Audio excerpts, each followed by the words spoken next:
Tignan niyo 'to mga Mimazor. Alam niyo ba gandang-ganda ako dito sa hanging plants na 'to. Ayan oh. So meron na siyang kasamang pot. Ayan. Ang ganda niyang pang ano decor dito sa bahay. Ayan, dito ko siya nilalagay.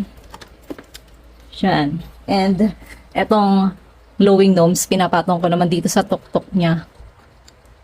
Ayan. O, diba? Ang ganda niya oh. Ang ganda niyang tignan. Medyo panira lang tong mga war-war. Yan, ganyan yung itsura ng kanyang leaves. Kalimutan ko na kung anong tawag dito sa ganitong itsura ng leaves niya. Pero ang ganda niya. Nakakaganda siya ng ano ng bahay pag may mga ganitong hanging plants, 'di ba?